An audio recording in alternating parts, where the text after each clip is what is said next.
Israel और Iran युद्ध के 100 दिन हो चुके हैं पूरे। इस दौरान क्या क्या हुआ और ग्लोबल मार्केट की कैसी रही चाल, पूरा खाका 100 दिनों का लेकर हमारे साथ है पूजा। बताइए पूजा, 100 दिन कैसे रहे? बिल्कुल, बड़े परेशान करने वाले थे ये 100 दिन और आज 101वां दिन है। अगर अभी तक के 100 दिन का हम बात करें तो पहले आपके सामने एक टाइमलाइन रख देते हैं कि इन 100 दिनों में एक्चुअल में वॉर फ्रंट पर क्या कुछ अपडेट बड़े निकल कर आए थे। तो 28 फरवरी को वॉर की शुरुआत हुई थी, ईरान के सुप्रीम लीडर की मौत हुई। 4 मार्च यहां पर ईरान ने स्ट्रेट ऑफ हॉर्मुज बंद कर दिया, जिसकी की कोई कल्पना नहीं कर सकता था, लेकिन ये कदम भी वॉर के दौरान उठाने पड़े।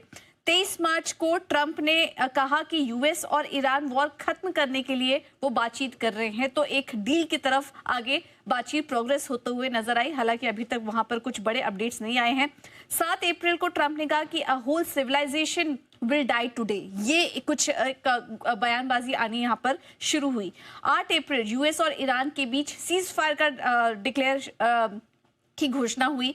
13 अप्रैल को यूएस ने हॉर्मुज में नेवल ब्लॉकेड किया। इसके अलावा 16 अप्रैल लेबनान और इजराइल के बीच सीज फायर का ऐलान हुआ। अब आते हैं मई के महीने में, तो 3 मई को प्रोजेक्ट फ्रीडम का ऐलान किया गया और एक दिन पॉज यहाँ पर लिया गया। इसके बाद 29 मई को ट्रंप ने कहा कि ईरान डील पर फाइनल डिटर्मिनेशन वो आगे जारी करेंगे और 2 जून ईरान की मीडिया ने कहा कि डील पर बात बंद है, ट्रंप ने कहा है कि बात जारी है। इस तरह के वॉर फ्रंट पर लगातार कुछ ना कुछ कमेंट्स यहाँ पर निकल कर आ रहे हैं दोनों ही देशों की वजह से। और इस बीच हम देख रहे हैं कि इजरायल भी काफी ज्यादा एक्टिव हो चुका है। लेकिन इस दौरान प्रदर्शन कैसा रहा और किस तरीके से हमने एक्शन देखा कमोडिटी और दुनिया भर के बाजारों में, तो सबसे पहले तो इम्पैक्ट आया इसका कच्चा तेल पर। ब्रेंट क्रूड में हमने देखा कि 30 अप्रैल को $126 का हाई बना है, उसके ऊपर निकल चुका था और उतार चढ़ाव के बीच कच्चा तेल 33% की बढ़त वहां पर देखने को मिली। 27 फरवरी को ये $72 के पास था और अभी भी हम देख रहे हैं कि करीब $97 के ऊपर ये कारोबार कर रहा है, क्योंकि टेंशन अभी भी खत्म नहीं हुई है। तो कच्चे तेल पर तो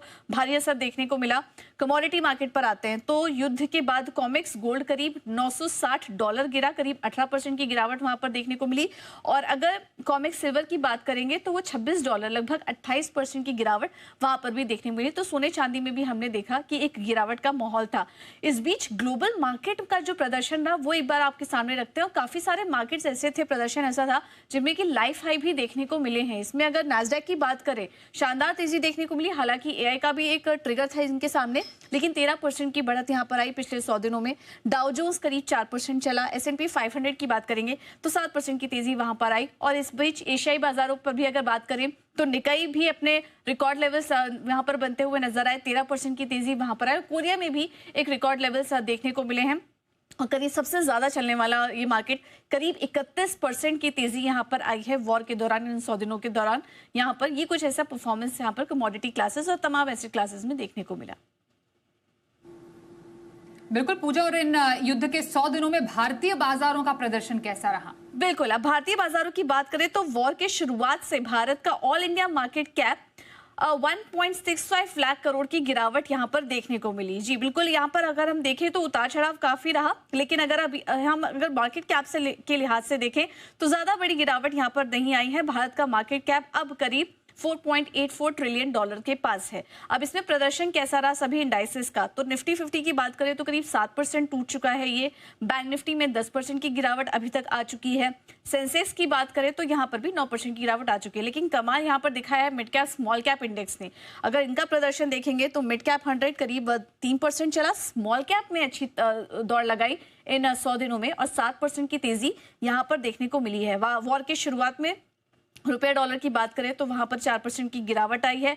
आरबीआई और सरकार की नीतियों की वजह से थोड़ी बहुत रिकवरी भी देखने को मिली, लेकिन कमजोर रुपया भी हुआ था। इस बीच निफ्टी के चढ़ने वाले शेयरों की बात करें तो तेजी थी अदानी एंटरप्राइजेज में, Adani ports, Hindalco, Asian paints जैसे स्टॉक्स में हमने देखा कि एक बढ़त यहां पर देखने को मिली है। एशियन पेंट्स जैसे स्टॉक में करीब 13% का रिटर्न था। निफ्टी में अगर बड़े गिरावट वाले स्टॉक्स देखें तो सबसे ज्यादा टूटा इसमें HDFC लाइफ और HCL टेक, SBI, TCS जैसे स्टॉक में हमने करीब 16 से 17% की गिरावट देखी। अब निफ्टी 500 में आए तो इसमें आदित्य इन्फोटेक ये हाल फिलहाल की IPO भी आया है और यहाँ पर करीब 160% की तेजी थी। इसके अलावा सेम इंडिया प्रोजेक्ट्स यहाँ पर करीब 93% की तेजी। ओला इलेक्ट्रिक 78% की तेजी यहाँ पर देखने को मिली। लेकिन सबसे ज्यादा टूटने वाले स्टॉक था IDBI बैंक, करीब 37% टूटा, और Ashok Leyland, Tata Motors, auto stocks में हमने दबाव देखा। और इसके अलावा IOC यहाँ पर करीब 26% की गिरावट इस बार देखने को मिली। बिल्कुल, तो पूरा 100 दिन का खाका